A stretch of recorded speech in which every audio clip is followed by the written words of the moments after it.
Yo creo que los periodistas deportivos tenemos un gran pecado. Yo lo digo en público porque soy periodista deportivo a pesar de que hace rato que no ejerzo el periodismo.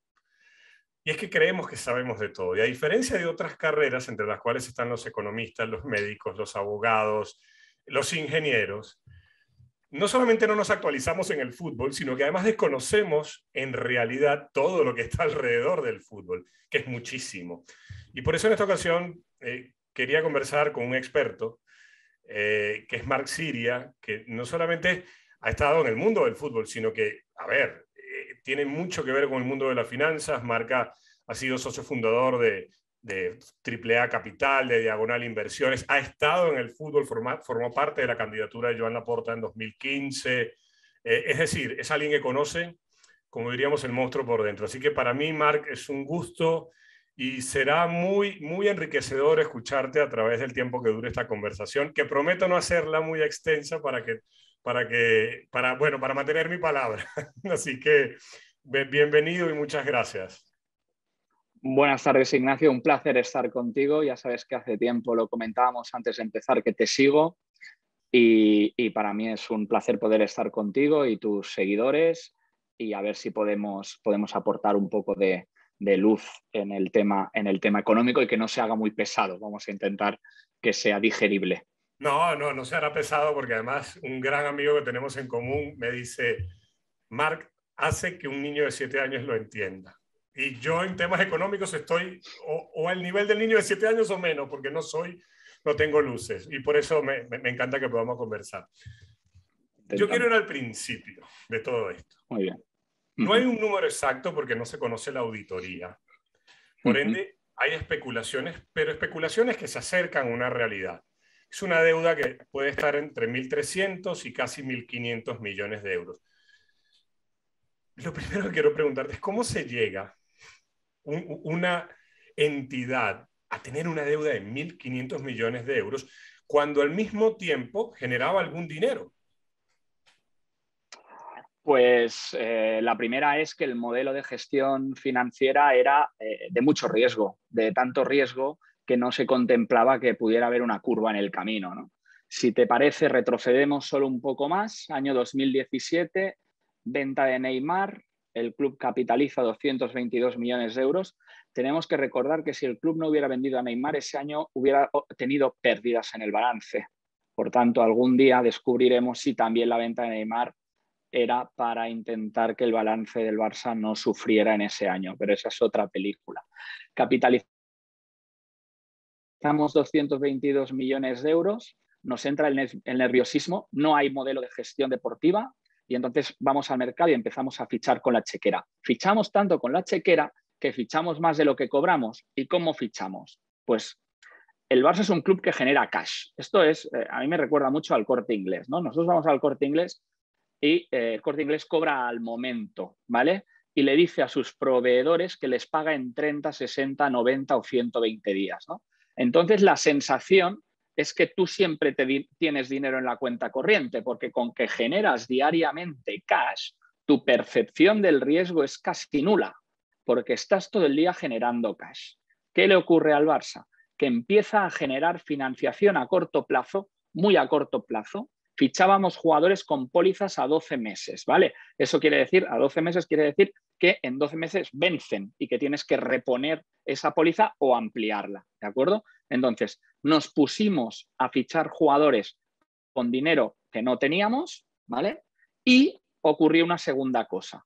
Para evitar una segunda salida que pudiera ser traumática del club, y también los jugadores y sus representantes aprovechándose de ese Barça ganador del 2015, de ese triplete, etcétera, empezaron a llamar a la puerta pidiendo renovaciones absolutamente desorbitadas respecto al mercado. Entonces, no solo fichamos jugadores con prisa y sin modelo, sino que los fichamos un 40% por encima de lo que el mercado estaba hablando.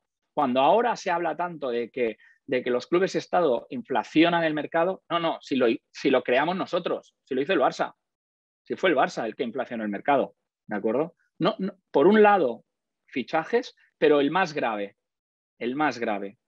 renovaciones absolutamente estratosféricas de contratos, ¿no? Entonces, les pagamos a los jugadores más por dos motivos que no tienen nada que ver con el deportivo. Por miedo de alguna salida y por lo que habían hecho, no por lo que iban a hacer, ¿no?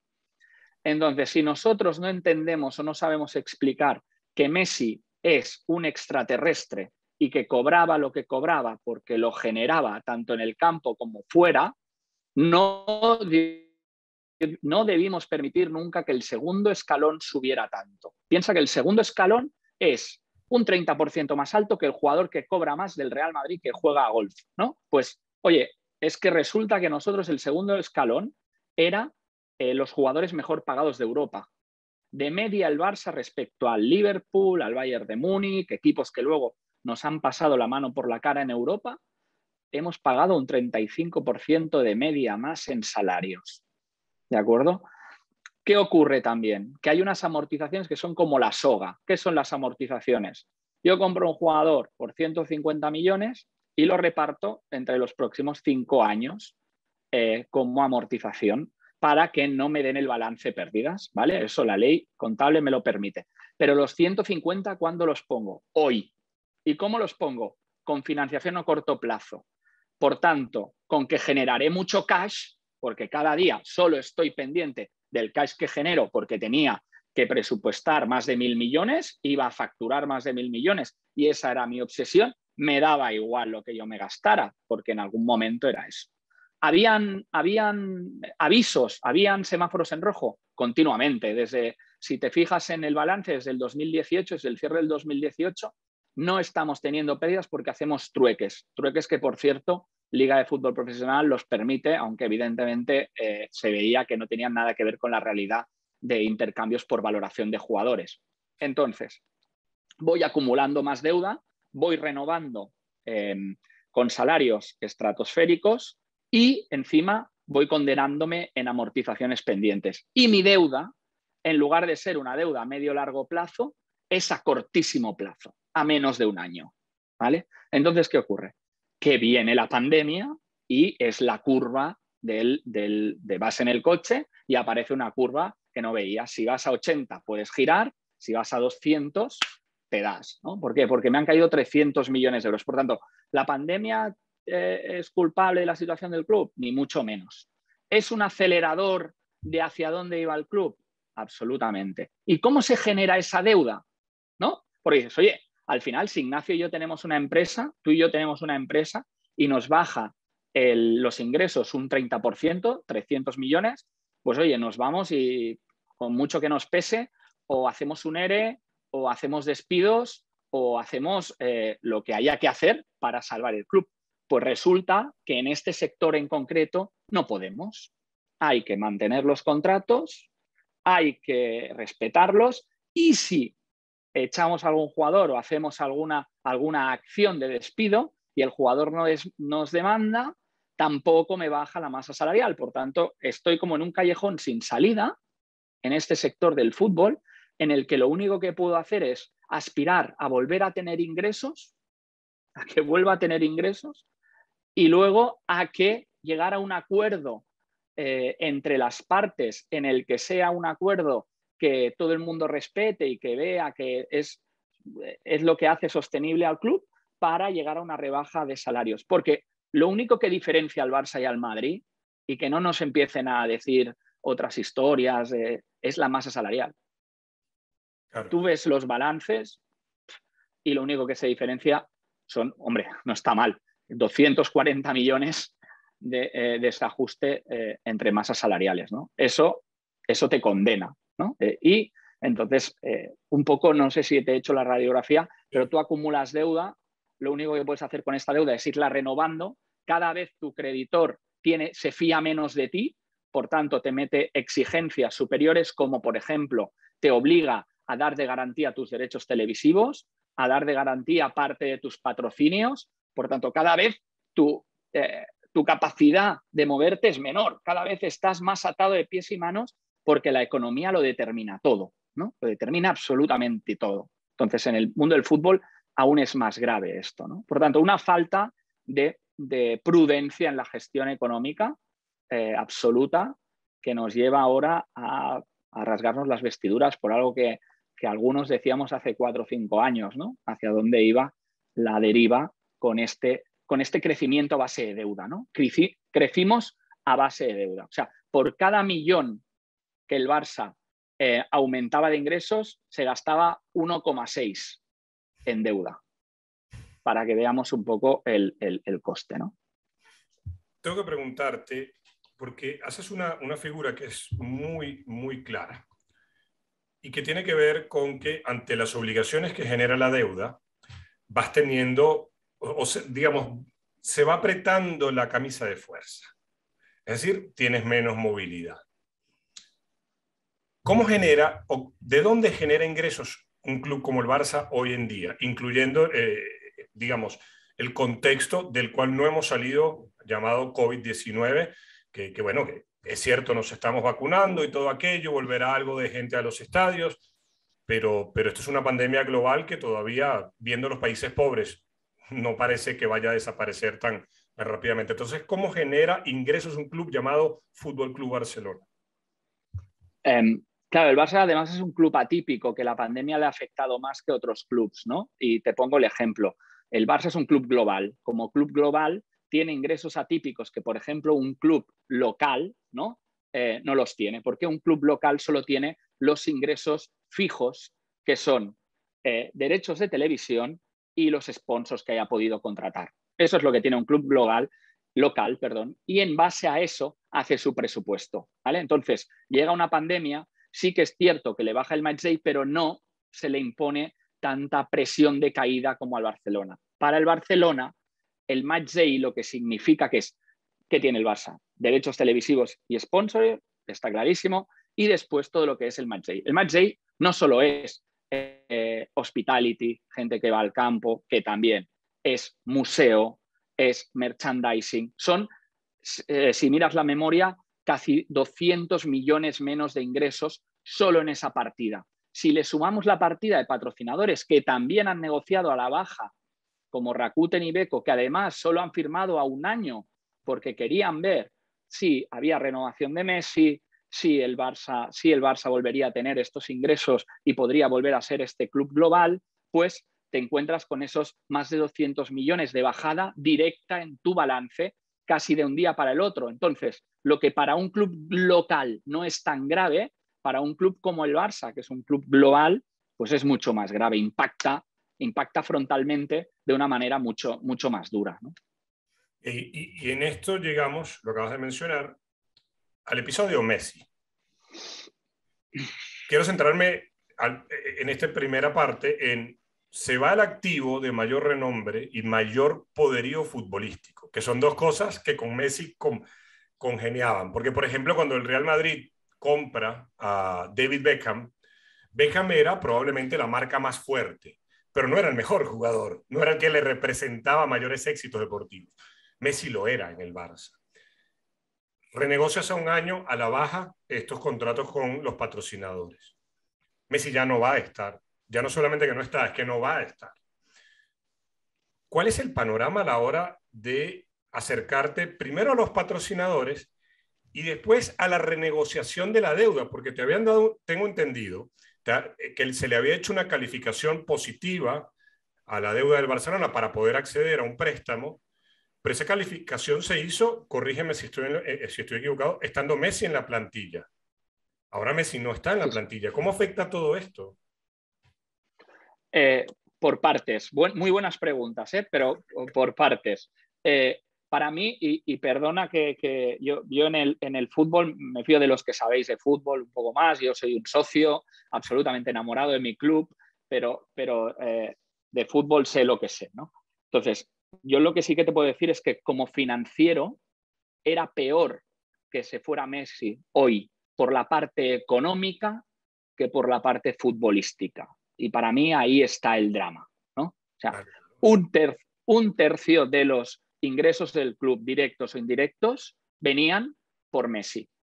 Cuando un patrocinador o un futuro patrocinador iba a ver al Barça, la persona de marketing, de los 90 slides que le enseñaba, 80 eran Barça y Messi, ¿vale?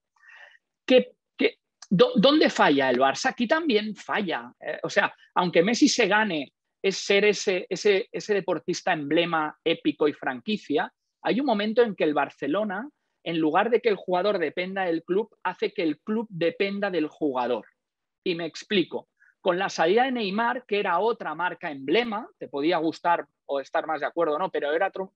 Con la salida de Neymar, el Barça pone todos los huevos en el mismo sitio, que es en Messi y en la figura de Messi, ¿no? Cuando el Barça tiene otros recursos, o yo entiendo que debería haber trabajado ya desde ese momento, 2017, en otros recursos para que patrocinadores y sponsors no solo se fijaran en la figura de Messi.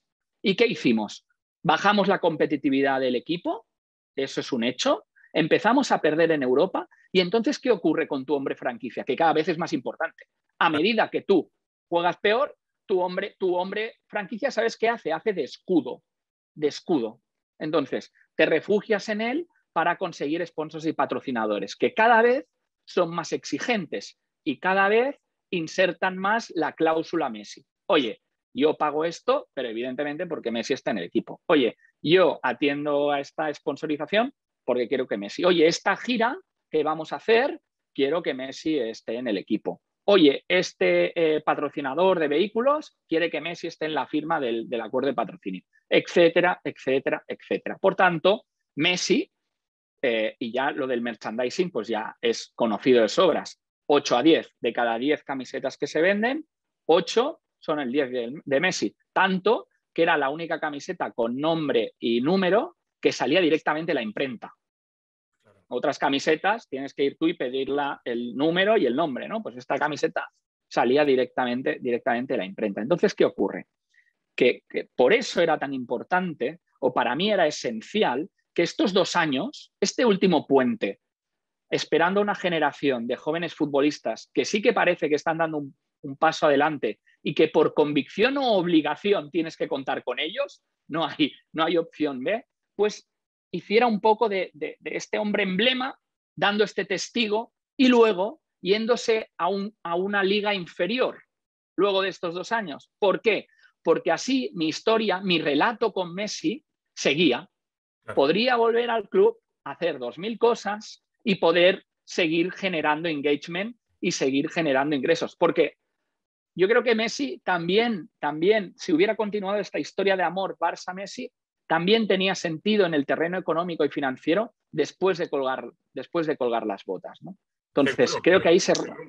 Pelé ha sido la marca de Brasil, como también lo fue Cruyff de Holanda, y probablemente por los tiempos en los que se constituyeron esas marcas no hubo un acuerdo para sacar mayor provecho, pero en estos tiempos con especialistas, Messi tenía que ser la marca Barça y no Rivaldo o no eso que llaman embajadores del club, sino tenía que haber sido Messi, ¿no? No, ese Jordan con Nike, ¿no? Exacto. Ese Jordan con Nike que sigue generando brutalidad de ingresos para la compañía y para él, pues esta asociación de marcas, este binomio, seguro, porque era la única historia con el mejor jugador de fútbol del mundo, la única historia en la que permanece en un mismo club, que viene una historia de amor del chaval que viene con 12 años, que lo acompañamos en toda la trayectoria, que evidentemente se va a Estados Unidos, que allí sí que podía haber hecho 2000 cosas relacionadas con el Barça y vuelve a hacer casi lo que quiere hacer, pero sobre todo focalizado en el tema de sponsors, engagement y retorno económico. Yo creo que tenía todo el sentido financiero, ¿no? Por eso yo siempre digo, y se me está, alguien me critica, algún amigo por el chat me dice, ¿pero qué dices? Digo, era más importante por la parte económica casi que por la parte deportiva, la renovación de estos 2 años de Messi. Yo eso no te lo puedo discutir, porque el tiempo pasa, ¿no? Claro. Y el tiempo pasa para todos. Y es cierto que a Messi lo hemos juzgado siempre por la globalidad de su juego, pero no sabíamos en qué momento el tiempo iba a ser su labor. En cambio, lo económico iba a seguir existiendo. Por ello, no con ello quiero decir que la incidencia, la influencia de Messi en el juego no era la brutalidad que conocemos y que hemos vivido, pero sí que el tiempo es el tiempo. Yo tengo muy presente esa narración que hace Martí Perarnau en el libro Her Pep, de la comida entre Pep Guardiola y Kasparov, en la que Kasparov básicamente le dice, el único enemigo que no vas a poder vencer es el tiempo. Y eso pasa con todos. Pero quiero volver a la recalificación de la deuda o renegociación de la deuda con una calificación de, creo que era B, muy típico de los Triple B norteamericanos. B más, triple B más. En el modelo digamos, de calificación norteamericana que tiene que ver con la A, la B, la C, la D, salvo ciertos exámenes que es hasta 100, ¿no? La puntuación. Esa recalificación se hace cuando Messi está en la plantilla. Ahora Messi no está y se estaba negociando un préstamo con Goldman Sachs. ¿Va a afectar la recalificación de la deuda la ausencia de Messi o ya eso es papel firmado? Pues mira, las finanzas a veces son diabólicas y quizá tú fíjate que a veces hay un anuncio de un despido de un ERE en una gran empresa y de repente esa acción sube un 20%, ¿no? Y dices, ¿cómo puede ser, no? Pues claro, ¿qué leen las finanzas? ¿Qué lee la economía? Que tu gasto salarial va a bajar muchísimo, tus obligaciones, que vas a ser más eficiente y entonces esa acción tiene más recorrido, ¿no? Pues muy a corto plazo, en contra, y que no parezca una antagonía con todo lo que llevo diciendo, ¿eh? Estamos hablando de cosas distintas, pero muy a corto plazo yo creo que estas Goldman Sachs o este tipo de entidades que van a financiar este préstamo ven dos cosas positivas. Una es que al final vas a pagar 100 o 140 millones menos de salario y que vas a poder negociar con tus otros jugadores una rebaja salarial drástica, porque les vas a decir, oye, señores, ya no está Messi, ya no pueden venir a decirme, claro, nos rebajamos para que le subas al emblema, el sueldo, para que pueda entrar. No, ya no está Messi, no hay CBC, por tanto, no me caen dinero del cielo y por tanto ustedes ahora están obligados a hacer una bajada drástica del sueldo o voy a tener como club que imponer estas medidas como han hecho Deportivo de La Coruña o Málaga con un ERE, porque evidentemente lo más importante, Ignacio, es la viabilidad del club. Claro. Sin club no hay nada, ¿no? Entonces, muy a corto plazo, Fitch and Company pueden ver que este movimiento no deteriora directamente la calificación del club. Ahora, el club ahora tiene muchos deberes. El primero es que la pelota tiene que entrar. Ahora ya no tenemos escudo. Ahora deportivamente hay que subir el nivel, hay que estar compitiendo. 2, por tanto, generando ingresos otra vez. 2, hay que crear nuevas ilusiones. No sé si es Ansu Fati, no sé si es Pedri o no sé si es Memphis, que creo que el club está poniendo muy el foco de marketing en Memphis y creo que es un acierto, ¿vale? Pero hay que volver a ilusionar al mundo después del trauma casi y de la catarsis de la salida de tu hombre emblema. Pero a nivel de calificación y a nivel de búsqueda de financiación, si somos capaces de contrarrestar estos ingresos con otros, ¿vale? La salida de per se puede leer hasta positivamente muy a corto plazo y solo en el plano financiero y de búsqueda de financiación. Es un momento muy duro y tiene que serlo también para el presidente Laporta, porque, a ver, la campaña se sostiene mucho, por no decir casi de manera exclusiva, en voy a mantener a Lionel Messi porque por la relación que tengo con Messi puedo hablar claro y sabe que lo que le prometa se lo voy a cumplir. Y una de las cosas que fui conversando con Frederic Porta, que de esto sabe muchísimo, es a ver si se podían buscar otro tipo de soluciones creativas desde el punto de vista financiero para sostener a Messi en el equipo. ¿Tú crees que eso era posible? A ver, sin que hayas participado en ello, pero viendo el escenario del club y viendo el escenario económico global de una institución global, ¿crees que se podía haber esperado un poco más para intentar otras soluciones? Porque ya sabemos que la rebaja del sueldo más del 50% no iba a poder ser incluso por una reglamentación de la liga. No hay acuerdo con CBC, la Superliga está muy lejos todavía, ¿no? Es decir, el dinero de la Superliga está muy lejos. Entonces, ¿se podría haber sido más creativo o había que tomar esta decisión para precisamente eso que estás mencionando? Primero, enviar un mensaje a los mercados que además es un mensaje también a la plantilla? Ahí te voy a responder un poco con el corazón también o con instinto, porque al final lo que ha ocurrido, lo único que sé es que me falta información. Nos falta información porque sí que es verdad que los últimos días han sido absolutamente de catarsis y yo personalmente de una gran tristeza como socio. Yo creo que no hay nadie que quisiera que se quedara más Leo que el presidente Laporta. Yo lo que lo he conocido, o sea, si de algo tira es de patata, ¿no? Y si algo quería era que Messi se quedara, eso lo tengo, se me haría muy extraño que no fuera así, aunque no estuve, pero yo creo que no hay nadie. Lo que ocurre es que también hay un problema que al final la gestión de las expectativas determinan el sentimiento y el final de una historia, ¿no? Tú no puedes decirle a alguien que le quieres mucho si igual le tienes que dejar por algo, ¿no? O sea, lo que... Pero te tengo que dejar, sí. Claro. Entonces, en mi opinión, llevamos unos meses que cada vez nos íbamos ilusionando más con la renovación, ¿no? En lugar de desilusionarnos, ¿no? A veces, cuando se plantea una cosa y se hubiera planteado no diré más real, pero quizá más cruda, una realidad más cruda, y hubiera sido, oye, es que ahora mismo ni que Messi cobre cero cabe, y es verdad, ni que Messi cobre cero cabe, por tanto, y lo que no vamos a hacer, y ahí también me falta información, pero estoy relativamente de acuerdo en que no se acepte CVC, estoy relativamente de acuerdo, luego si quieres lo podemos repasar muy rápido, pero la gestión de esta expectativa yo creo que debería haber sido mejor, más clara. ¿Y por qué? Porque si tú terminas esta historia con Leo Messi de mutuo acuerdo desde hace un tiempo, en el que acaba, me lo estoy inventando, con una comparecencia juntos, de verdad que los dos han hecho lo que han podido, pero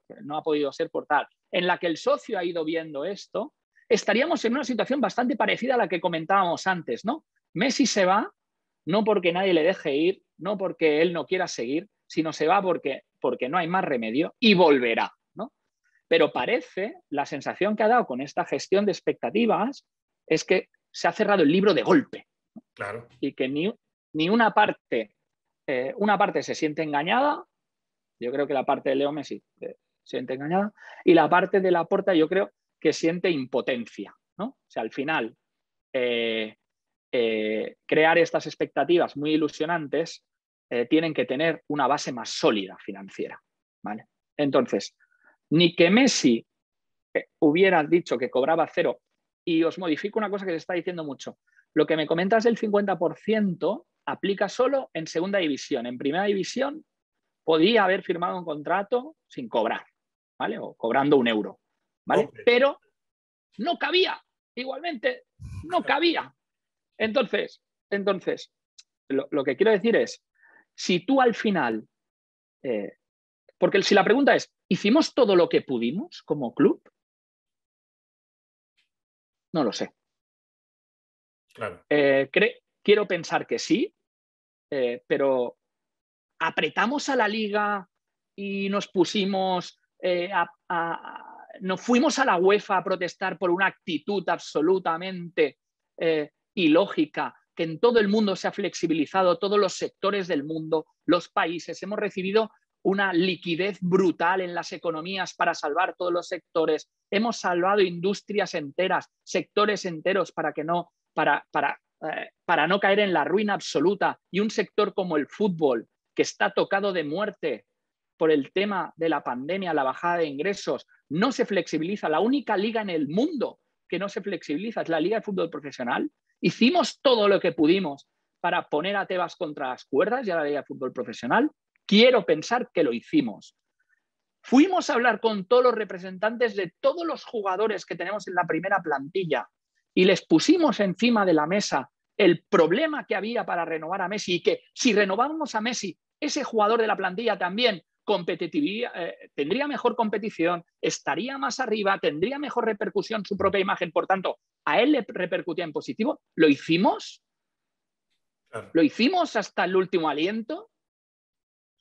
Quiero pensar que sí, porque que se vaya Messi, oye, es que se ha ido Messi, ¿no? Es que se ha ido Messi, ¿no? Se ha ido, y yo creo que es en esta guerra tribal que es el fútbol, de yo soy del Barça y el otro es del Madrid, a veces obviamos detalles muy elementales. Y es que la liga, supongo que esto se podrá demostrar en finanzas, pero futbolísticamente ha ido perdiendo capital con los últimos años. Porque si uno posa la mirada en Inglaterra, los más grandes entrenadores, salvo 3, se me ocurre Antonio Conte, un par más, están en Inglaterra. Eso a una liga que ya tenía un modelo de comercialización muy avanzado, la ha ayudado a mejorar su espectáculo interno. Después, si nos vamos a Francia, bueno, tenemos este modelo del PSG. Si nos vamos a Italia, se aprobó hace un par de años una excepción fiscal para poder traer grandes figuras, ¿no? Y sobre todo esa excepción fiscal incluso era hasta más generosa con los clubes del sur de Italia. Sí, cierto. Si nos vamos a Alemania, bueno, Alemania es un fútbol tremendamente ordenado, con sus errores a la hora de contratar, porque los tiene cualquiera, pero es tremendamente ordenado. La liga ha ido perdiendo esa potencia a nivel mundial, más allá de que el presidente de la liga diga lo contrario, que también es su trabajo en público decir lo contrario, ¿no? ¿Qué va a decir? Pero la Federación de Historia y Estadística del Fútbol, en su ranking anual, cada año la liga va descendiendo. Y aquí es cuando quería llegar a algo que tú mencionaste que yo también quería preguntarte.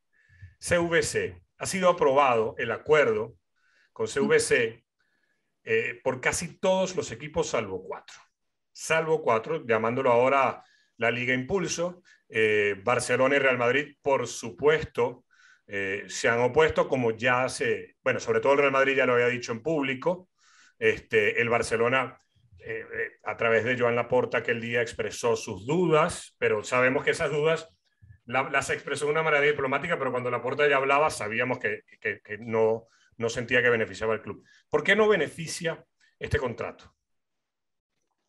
Lo primero, lo que has comentado tú, es lo más acertado, el resumen más acertado de lo que ha ocurrido en la Liga de Fútbol Profesional y por qué se devalúa, ¿no? De los 10 mejores jugadores del mundo en Europa, ya ninguno juega en la Liga Española, ¿vale? Todos juegan en otras ligas, y todas las ligas, sin excepción, incluso la UEFA, con el beneplácito de la UEFA, han flexibilizado sus límites salariales. Por tanto, era dispararse al pie. O era una estrategia para obligar a los clubes a suscribir el contrato con CVC. Porque si yo no flexibilizo la norma, pero te puedo salvar con este contrato, lo que hago un poco es, aprieto por aquí, pero doy la mancha, doy esta posibilidad y entonces todo el mundo ya contento, ¿no? CVC, ayer hice un tuit muy rápido porque me gusta hacer cálculos rápidos de qué le representa al Barça a CVC. Bueno, pues le representa 200 millones de préstamo blando, que es un préstamo blando, es que los tienes que devolver en 40 años y con un interés muy bajo. Se habla de interés cero, no sé si quién lo habrá conseguido, pero interés cero es ilegal. O sea, yo no te puedo dejar dinero a ti a interés cero porque es una donación.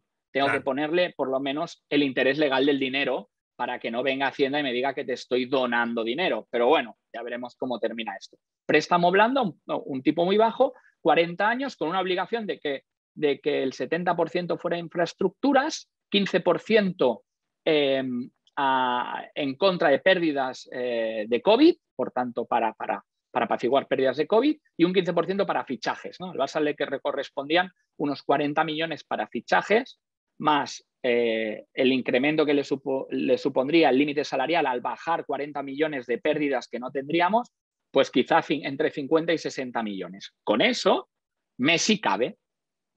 Claro. ¿Vale? Con eso, Messi cabe. Y ahí llegó el mensaje. Hasta ahí llegó el mensaje.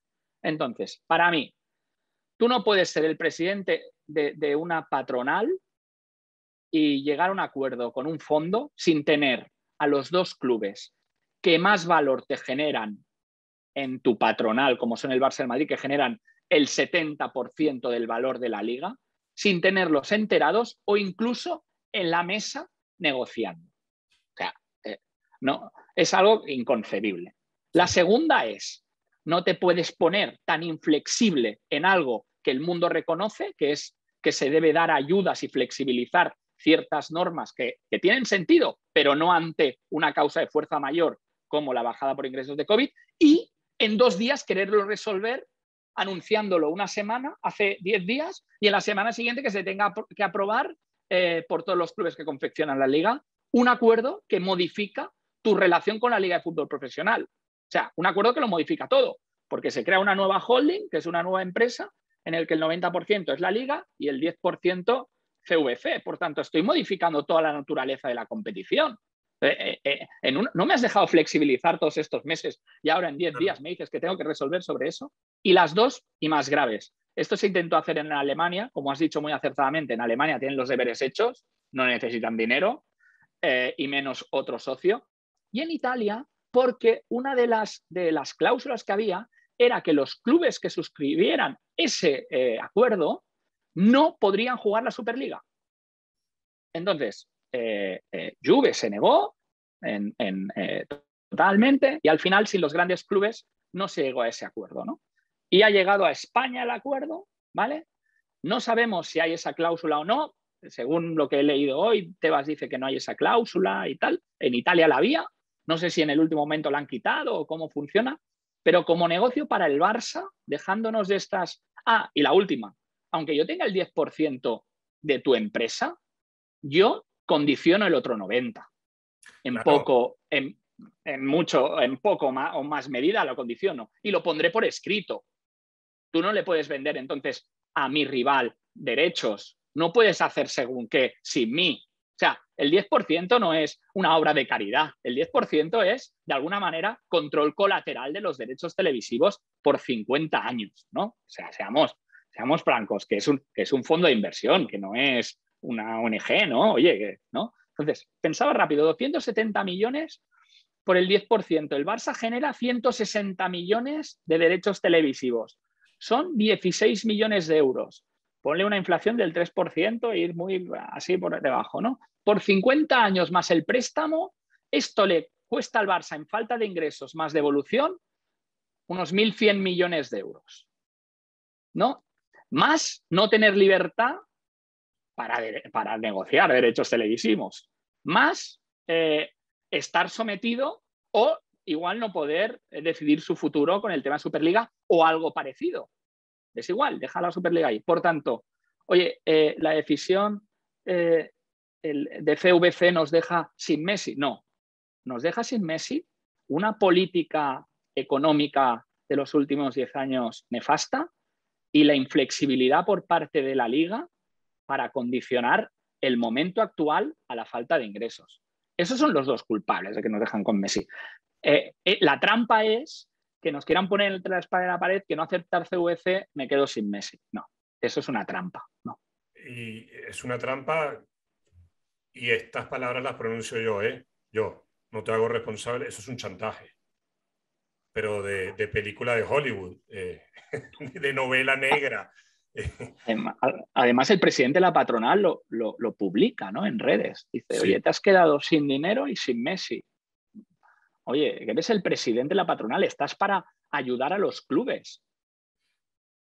Sí, ¿no? Ha adoptado no, yo creo que más bien se ha pronunciado una personalidad muy propia suya, un rasgo de su personalidad que es muy combativo y cree que de una u otra manera, imitando a Bartomeu, no en el tema económico, sino en siempre dar ese salto, esa huida hacia adelante, se pueden tapar algunas cosas, sobre todo porque este es un acuerdo del cual no se conocen grandes datos. Y pasa una cosa, que en esto yo le doy totalmente la derecha a Laporta. ¿En qué sentido? No en la parte económica porque no la conozco, no la entiendo. Pero Laporta no va a ser presidente durante 50 años del Barcelona.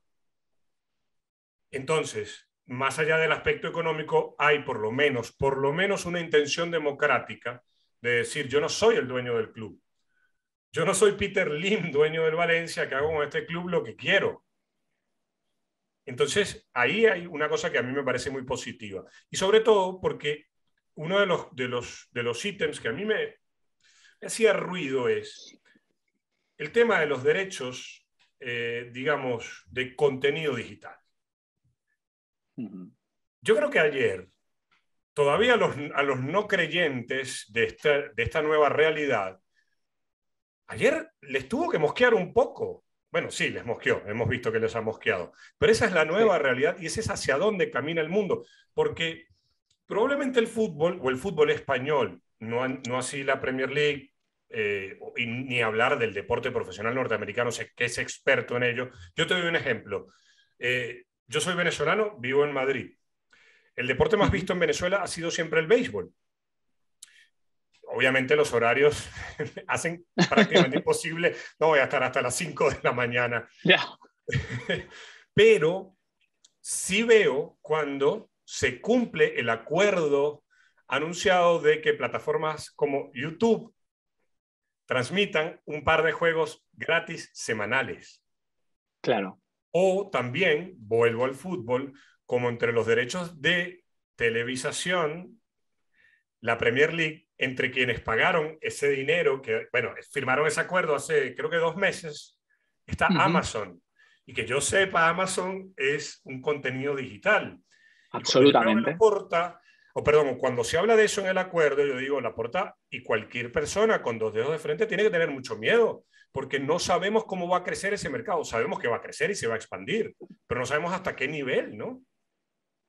No, y que además lo que estás haciendo es, con que hoy tengo un problema económico muy grave, pero tengo un problema económico, parece más que te quieras aprovechar de mi problema económico que no que me quieras ayudar, ¿no? Esos acuerdos, en todo caso, los tendré que firmar hasta que mi mandato expira y entonces el próximo presidente los tuviera que ratificar, o debería ser que en cualquier momento yo pueda tener un derecho, una cláusula en la que pueda salir de este acuerdo sin que la penalización sea más allá que el dinero que te debo, por ejemplo, ¿no? Pero si lo que quieres es que yo firme por 50 años porque tengo un problema económico grave, en lugar de lo que estoy viendo es que lo que menos me interesa precisamente es firmar eso. Exacto. Por lógica, ¿eh? O sea, lo que menos me interesa es firmar esto, ¿no? Entonces, ¿la política y la posición del club es una posición de riesgo? Absolutamente. Absolutamente, ¿no? Es más, o sea, ahora mi opinión como financiero que no quiere problemas, ¿eh? Oye, fírmalo, cogemos el dinero, renovamos a Leo, a ver qué hacemos con el resto de la plantilla, pero con esto vamos tirando y encima hay 200 millones para el Espai Barça, que ya podemos hacer el Palau o podemos empezar ya a hacer cosas mañana mismo, ¿no? Por tanto, empezamos a hacerlo. Por tanto, la posición del club es una posición de riesgo, porque tú mismo has dicho que la Superliga ni está ni se la espera, ¿no? Ni está ni se la espera. Pero tiene una lógica como club que va más allá de la solución de un problema financiero puntual. Y yo creo que tú has dado en la clave, ¿eh? Y es cómo voy a hipotecar el club si el club no es mío, ¿no? Claro.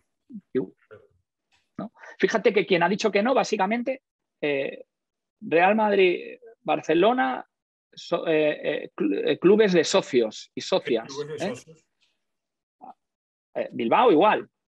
Entonces, estamos en un... O sea, cuando tú eres una empresa privada, vender el 10% de tus derechos a cambio de liquidez, ¿eso qué hace?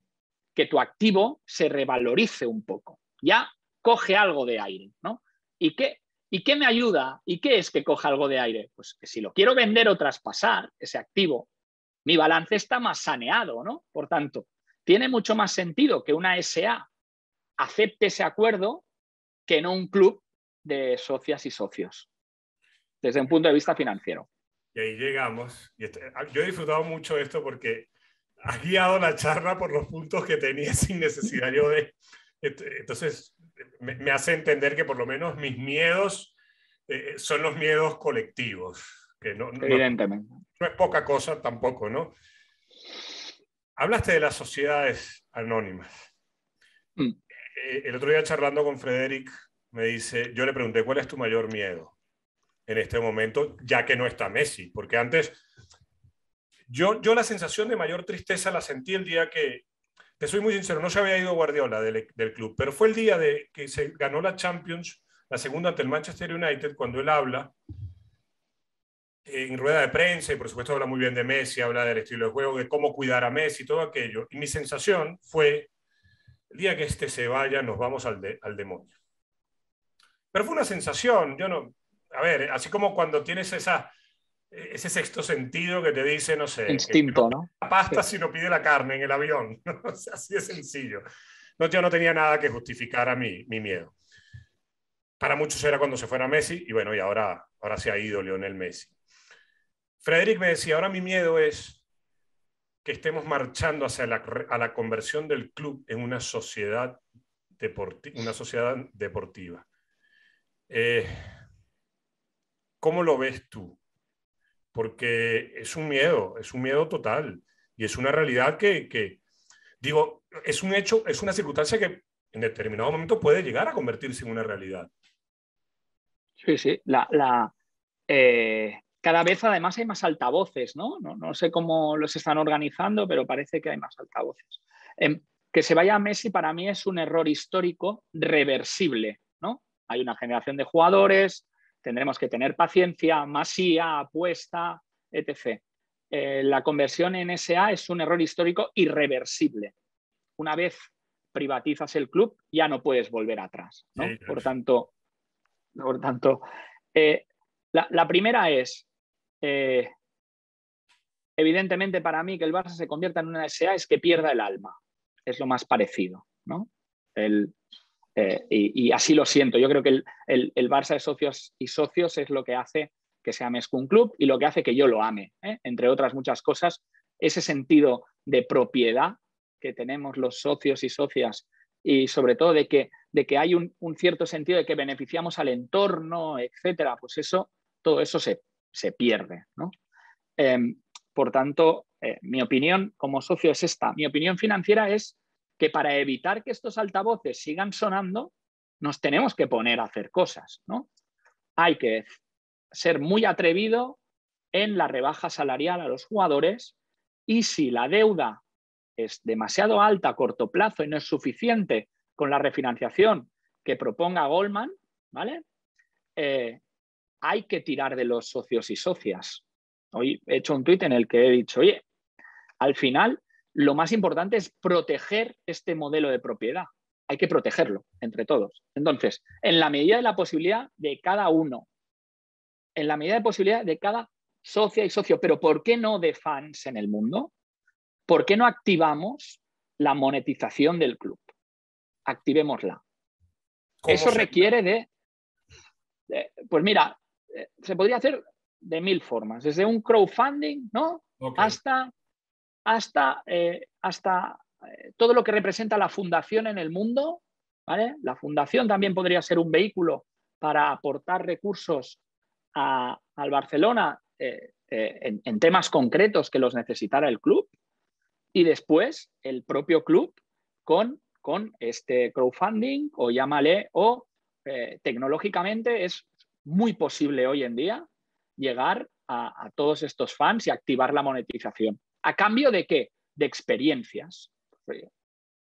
Al final, pues si pagas, al final son pequeños tokens, ¿no? Podría ser pequeños tokens, ¿no? Pues por 20 euros ves cómo Griezmann va de casa al entrenamiento y se cambia. Me lo estoy inventando, Ignacio, ¿eh? Yo en esto No, soy pero la experto. figura es fantástica. El relato, hay que conseguir un relato en el que todos empujemos y rememos hacia salvar el club de la posibilidad de que sea SA. Pero ahí hay una segunda derivada. Hay que exigir máxima profesionalidad en la gestión del club.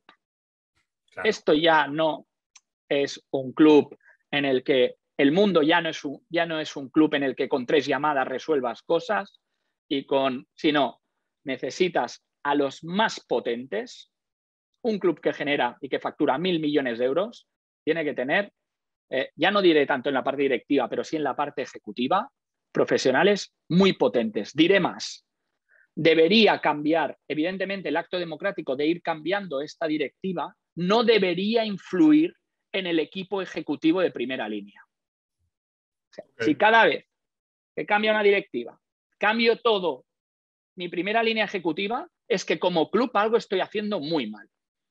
La primera línea ejecutiva tiene que ser independiente. Ejecutivos y directivos de primer nivel, con un sueldo acorde del mercado de un club que factura 1.000 millones de euros, con un absoluto conocimiento de su área contrastado en empresas de primer nivel y pidiéndoles y exigiéndoles resultados. O sea, hay que profesionalizar la área ejecutiva de una forma drástica. Hay que poner a los mejores. Entonces, hay que activar la monetización de socios y socias y fans. Hay que hacerlo ya. El cómo, el club tiene profesionales de primer nivel seguro para hacerlo. Yo te he lanzado ideas de casi socio y que está en el mundo de las finanzas y de empresas y ve cómo otras lo pueden hacer, ¿no? Pero hay que hacerlo. Y hay que remar todos en dirección contraria a la SA. No ir comprando el discurso de que quizás sería mejor, quizás es la mejor opción, mira el Bayern de Múnich, oye, que no nos parecemos en nada, que es imposible que el modelo del Bayern de Múnich sea exportable al Barça, que allí son empresas de allí, que ayudan al club allí, que aquí no tenemos este tejido empresarial, no tenemos esa vinculación, no lo conseguiríamos y al final serían empresas de fuera que por sus propios intereses estarían en el club. Este sentido de orgullo que tienen allí no lo tendríamos porque no conseguiríamos que empresas de aquí estuvieran y fueran las socias estratégicas. Entonces, seamos razonables, seamos objetivos. El Bayern de Múnich es una rara avis dentro del mundo del fútbol. Todo lo demás es privado. Y la otra rara avis somos nosotros, ¿no? Entonces, vamos a mantener nuestro modelo. 122 años de historia manteniendo un modelo. Vamos a mantenerlo. Y ahora toca tirar de socios, socias y fans. Tiremos de ellos.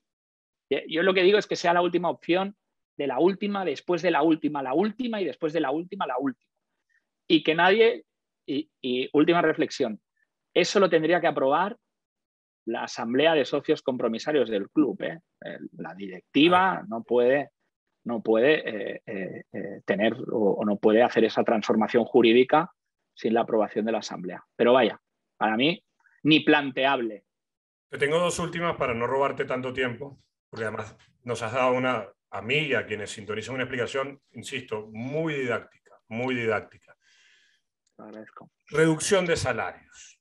¿Es un proceso de negociación o puede llegar un momento de quiebre en donde el club pueda tirar de otras herramientas para lograr la reducción de salarios en la primera plantilla? La primera es una, y tengo buena relación con alguno, pero la primera es una crítica a los jugadores de que no hayan dado en este tiempo un paso adelante. Por tanto, evidentemente lo deseable es siempre una negociación con los jugadores, una negociación en la que las partes lleguen a un entente de reducción y no de diferimiento, sí. Porque el diferimiento sigue siendo una condena, por tanto, de reducción. Más o menos, para poder salvar el año, deberíamos hacer una reducción de un 20% de la masa salarial actual, ¿vale? Pero si no se llega a un acuerdo entre las partes, hay otros clubes que han utilizado otras medidas. Málaga, Deportivo de La Coruña, Eres, sobre los contratos, porque con 487 millones de pérdidas, evidentemente puedes activar otras medidas que no son deseables, que no es la mejor imagen para el Barça para trasladar a nivel global.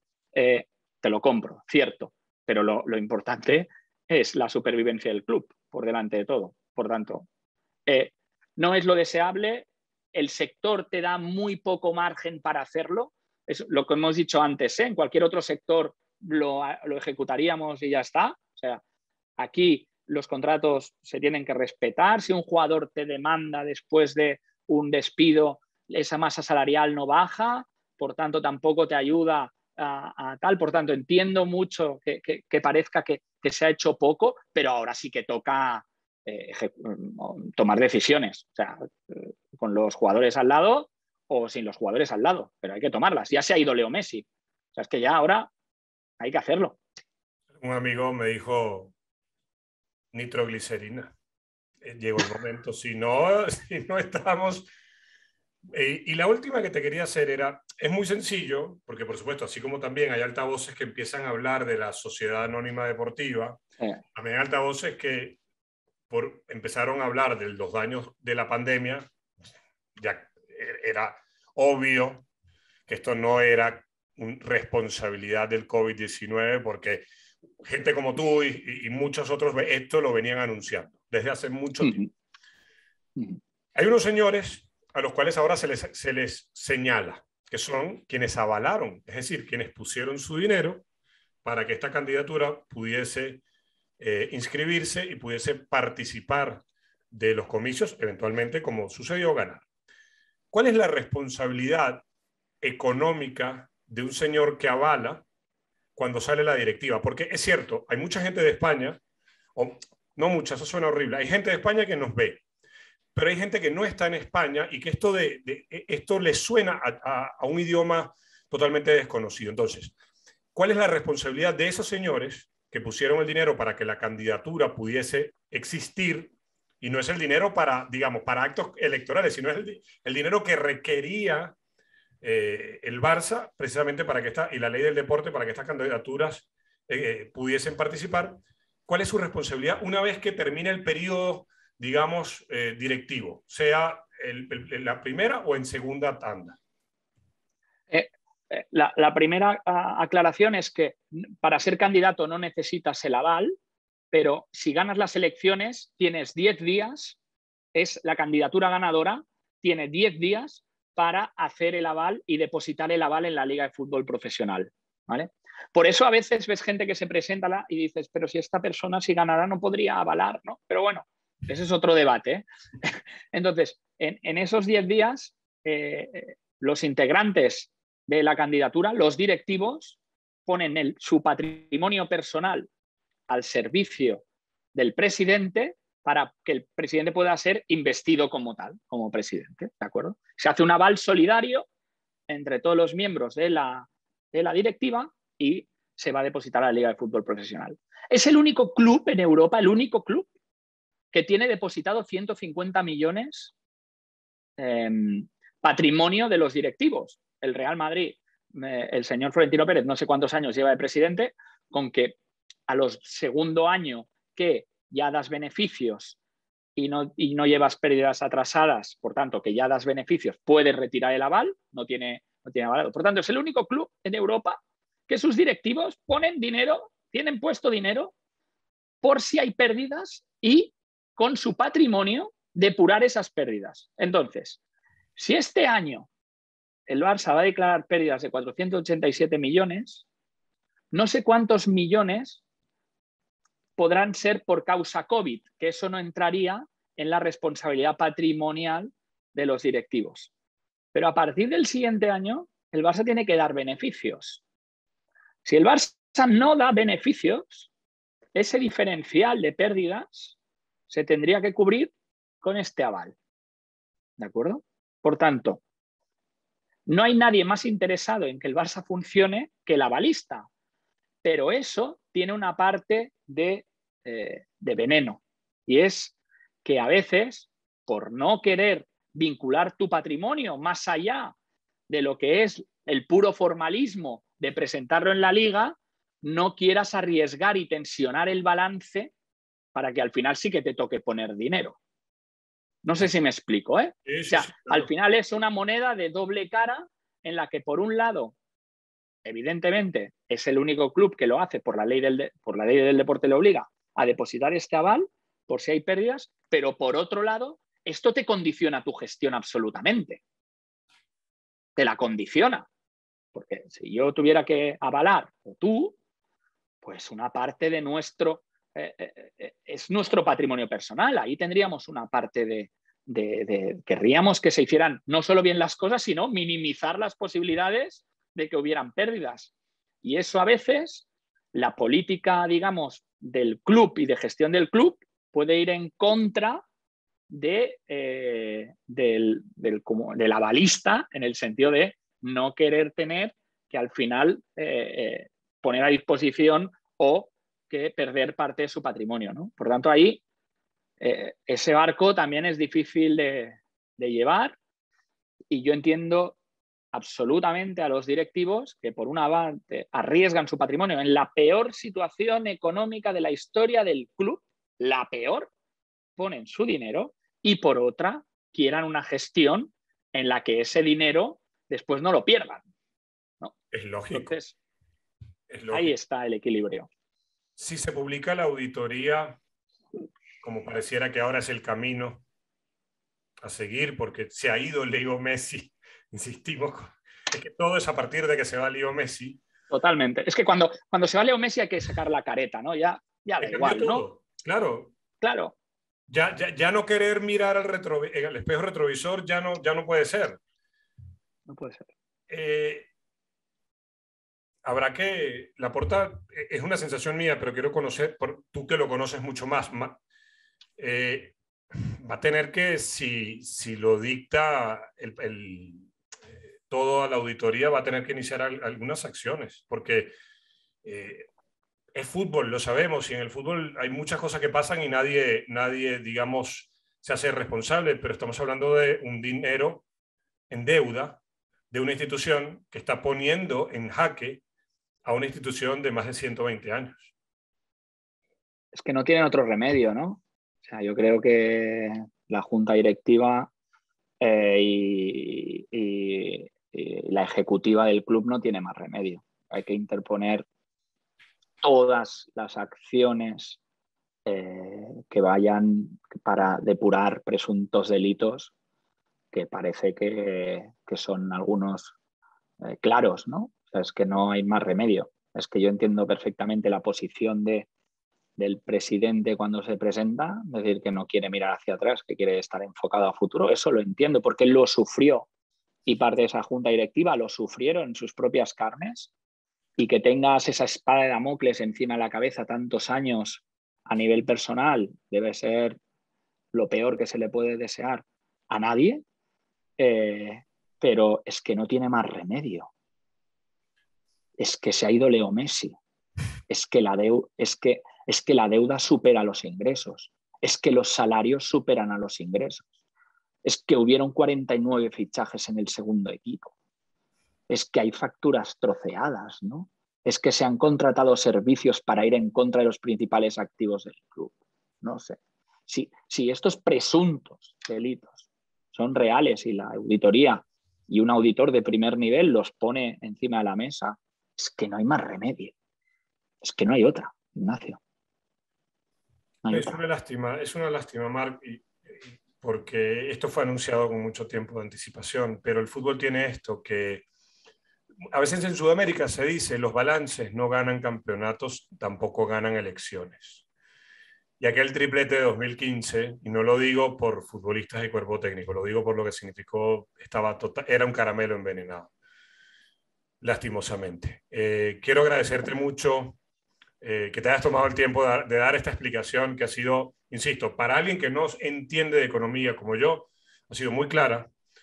Y que además ha puesto los puntos sobre las IES y sobre todo que te hayas tomado un momento de tu descanso, de tu vacación para hacerla. Así que de verdad estoy muy agradecido y sé que la gente que la sintonice y que la escuche va a entender muchas cosas y sobre todo no va a dejar que lo engañen con que el COVID-19 es el responsable, el gran responsable de esto, sino que, bueno, se abrirán los ojos. Así que gracias. Ignacio, ha sido un placer. La verdad es que he estado muy cómodo. Agradecerte la entrevista y bueno, y saludar a todos tus suscriptores, que cada día son más, y eso quiere decir que el trabajo está muy bien hecho. Y lo que siempre os digo a todos, no desfallezcáis, porque algunos altavoces suenan mucho, pero lo importante es informar, y que gente como yo recurrimos a profesionales como tú para informarnos. Y eso es importante. O sea que muchísimas gracias.